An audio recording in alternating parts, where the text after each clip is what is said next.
Oh, nahukay ko na yung paglilibingan natin dito. Oh, halika na! Napakatagal naman atong dumating ni Carla. Sabi alas 12, uwi na daw siya. Eh, hanggang ngayon, wala pa rin eh. Anong oras na? Pipay! Pipay! Nandiyan na ba ate Carla mo? Eh, wala pa? Eh, anong oras na? Wala pa rin yung babaeng yun. Ha? Nag-text na nga pala ang kuya mo. Bukas uuwi na siya, ha? Huwag mo nang intayan, ha? Sige na. Sige, matulog ka na, ha?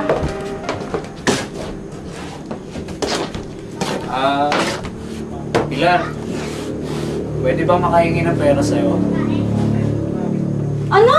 Hihingi ka na naman ng pera? Ikabibigay ko lang sa'yo kanina umaga. Alam mo namang madali lang ang pera ngayon eh. Sige na. Ako naman nakakatulong mo sa mga borders natin ah. Ano ka ba naman, Manuel? Napapansin ko, napapadalas ang paghingi mo ng pera. Di ka naman ganyan dati, ah. Oh? Huwag din naman nagtulong sa akin maging ganito eh. Sige na, natutulog na ako.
Hinayupak na to.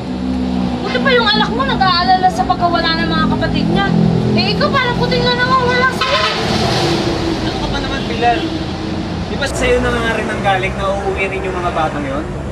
At isa pa, may bago ngayon. Ano? Sabihan na natin si Mang Pilo. Ano ba naman, Manuel? Hanapin naman muna natin si Alfonso at si Carla. Di kita maintindihan, Pilar eh. Tignan mo ah. Ayaw mong humingi ng tulong sa mga pulis. Kesyo baka mapuko tayo. Tapos ngayon ikaw, sandali Pilar. Sino bang nagsimula na mag-isip para gawin tong negosyo na to, ha? O sige. Baka sabihin mo, wala na naman ako malasakit sa mga anak mo eh. Sige, uli na to. Tapos, hanapin na natin ang mga bata.